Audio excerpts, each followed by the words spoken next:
Hello, good morning dear students.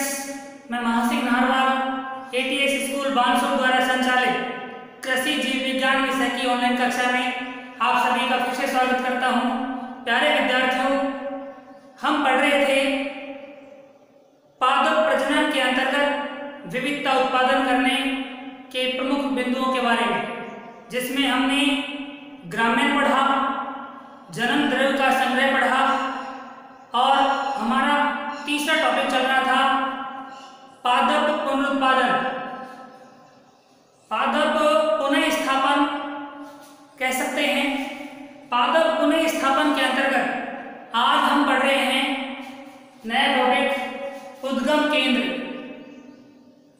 पादप पुनः स्थापन के अंतर्गत उद्गम केंद्र किसे कहते हैं?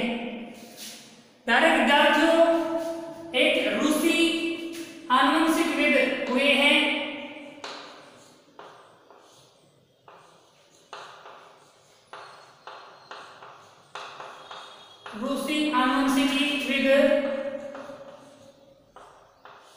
जिनका नाम है वेविलोव। इनके द्वारा पूरे संसार में उगाई जाने वाली वर्तमान फसलों और उनके जंगली संबंधियों का गहन अध्ययन करके यह बताया गया कि वर्तमान में जो फसलें उगाई जा रही हैं, इनकी उत्पत्ति, इनका उद्गम, इनका विकास जंगली प्रजातियों से विभिन्न क्षेत्रों में हुआ है। इस आधार पर यह कहा जा सकता है कि हर किसी न किसी वर्तमान फसल का विकास उससे संबंधित जंगली प्रजातियों से हुआ है। जिन स्थानों पर, संसार के जिन स्थानों पर फसल का विकास, फसल की उत्पत्ति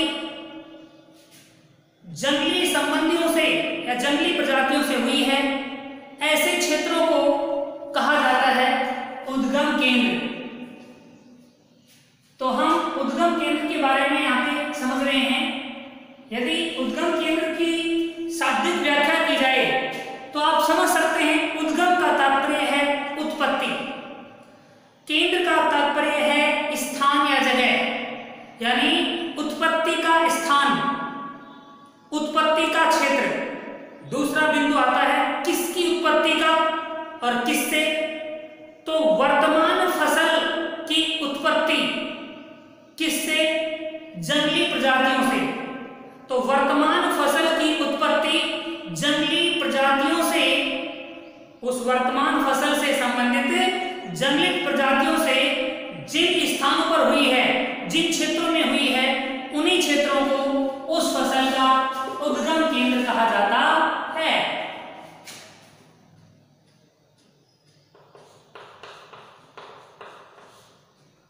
ऐसे क्षेत्र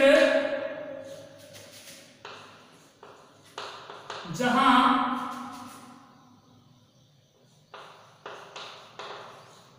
किसी फसल का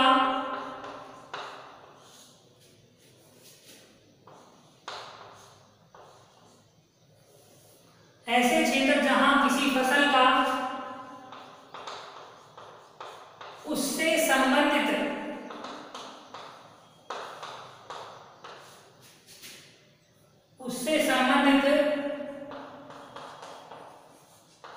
जंगली प्रजातियों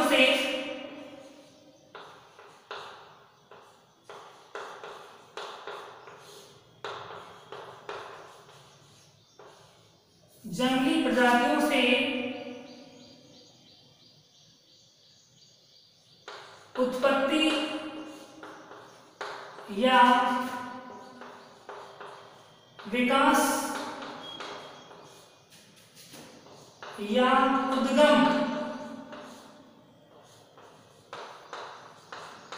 हुआ है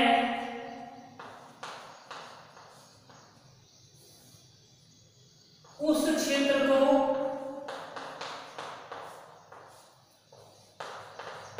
उस फसल का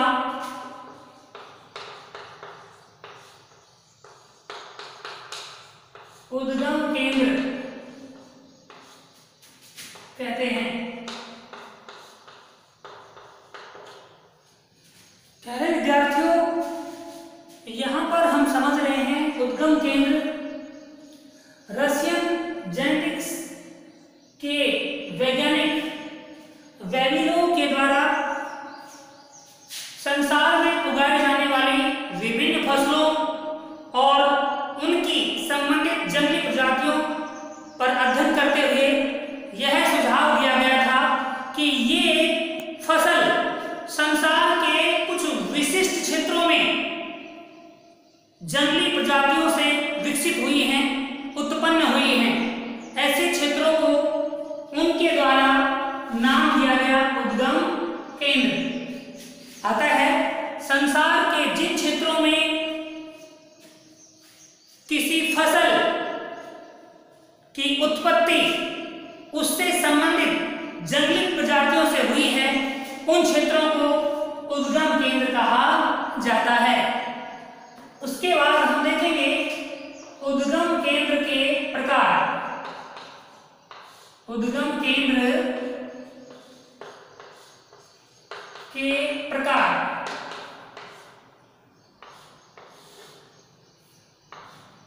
उद्गम केंद्र के दो प्रकार होते हैं। यहां पर ये दो प्रकार दिए गए हैं। प्राथमिक उद्गम केंद्र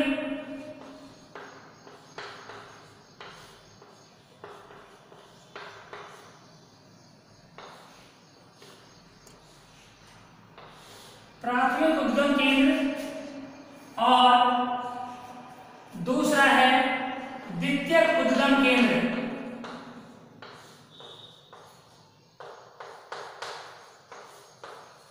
द्वितीयक उद्गम केंद्र।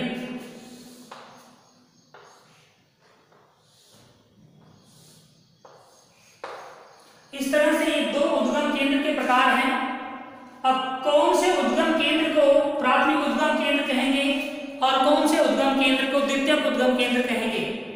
प्यारे विद्यार्थियों, ऐसे क्षेत्र जहां किसी फसल का उसके जंगली संबंधियों से विकास होने का, उत्पत्ति होने का, उद्गम होने का विश्वास किया जाता है, उन क्षेत्रों को उस फसल के प्राथमिक उद्गम केंद्र कहा जाता है। ऐसे क्षेत्र जहां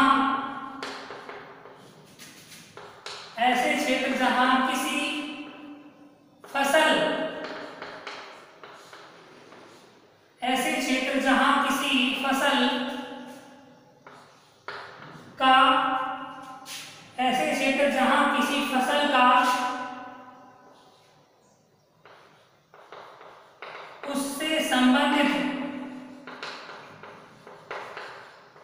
उससे संबंधित जंगली प्रजातियों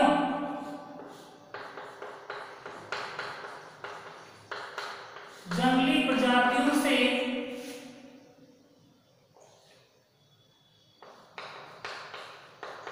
उत्पत्ति या विकसित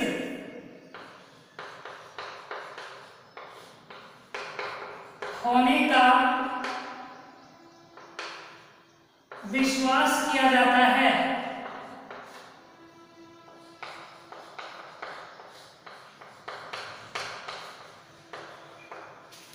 तो उसे उस फसल का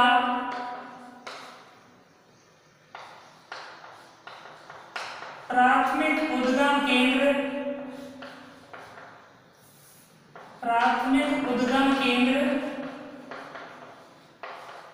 कहते हैं।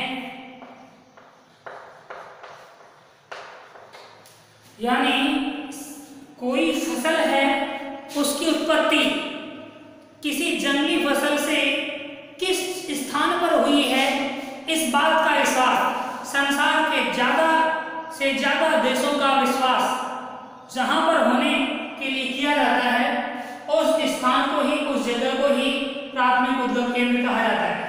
उसके पश्चात आता है यहाँ पे द्वितीय उद्गम केंद्र।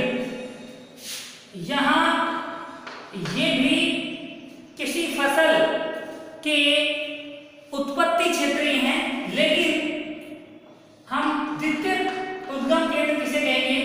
ऐसे क्षेत्र जहां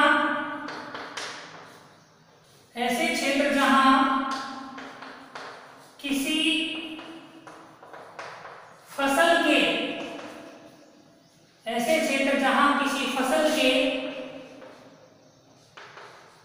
कृषि प्रारूपों में बहुत अधिक वेरिएशन, बहुत अधिक विविधता पाई जाती है,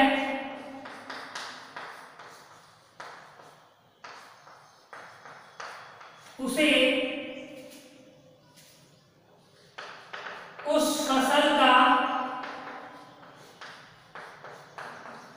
द्वितीय उद्गम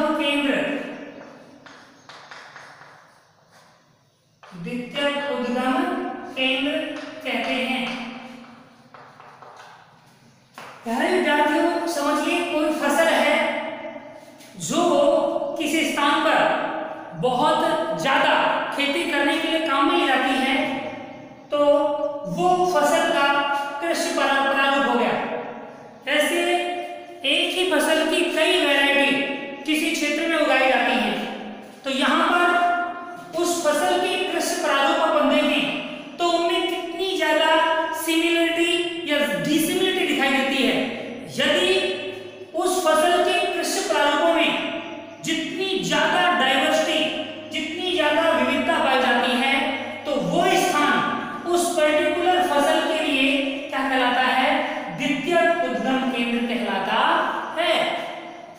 ऐसा स्थान, ऐसा क्षेत्र जहां किसी फसल की कृषि प्रारूपों में बहुत ज्यादा विविधता पाई जाती है, वो स्थान उस फसल का द्वितीय उद्गम केंद्र कहलाता है। प्यारे विद्यार्थियों, यहाँ कुछ उदाहरण दिए हुए हैं फसलों के बारे में और उनके प्राथमिक उद्गम केंद्रों के बारे में। जैसे भारत में कौन कौन सी वर्तमान फसलों का यहाँ स्थित जंगली प्रजातियों से उद्गम हुआ है, जिनमें है आम, धान, केला, चना, मूंग, काली मिर्च, हल्दी और लोबिया। ये भारत में ही उगाई जाने वाली वो वर्तमान फसलें हैं जिनका यहाँ जंगली प्रजातियों से विकास हुआ है। इसी तरह से सोयाबीन, मूली, बैंगन, ये वो फसलें हैं जिनका विकास, जिनका उद्गम जंगली प्रजातियों से चाइना में हुआ है, चीन में हुआ है, इसलिए चीन इन फसलों का प्राथमिक उद्गम केंद्र कहलाता है। इसी तरह से अफगानिस्तान में लहसुन, प्याज, तिल, अलसी, गेहूं, बादाम, सेब, ये वो फसलें हैं जिनका उद्गम केंद्र, प्राथमिक उद्गम केंद्र अफगानिस्तान माना जाता है। इसी तरह से राई, जई, अंजीर, अनार, पत्ता गोभी, इनका प्राथमिक उद्गम केंद्र एशिया माइनर या पर्शिया को माना जाता है। इसी तरह से और देखिए मक्का, राजमा, सेब, पपीता, तरबूज, खरबूज, अमरूद, ये वो किस्में फसल हैं जिनका उद्गम केंद्र, प्राथमिक उद्गम केंद्र मैक्सिको या मध्य अमेरिका को माना जाता है। इसी तरह से दक्षिणी अमेरिका को आलू है, मूंगफली है, तंबाकू है, रबर है, टमाटर है, इनका प्राथमिक उद्गम केंद्र माना जाता है। तो प्यारे विद्यार्थियों, आज हमने उद्गम केंद्र और उद्गम केंद्र के प्रकारों के बारे में समझा है। उम्मीद करता हूं आपको ये उद्गम केंद्र का बिंदु समझ में आया होगा। आप सभी मेरे YouTube चैनल को लाइक करें, सब्सक्राइब करें और बेल आइकन को दबाएं, ताकि जो भी एग्रीकल्चर, बायोलॉजी से संबंधित वीडियो अपलोड किए जाएंगे।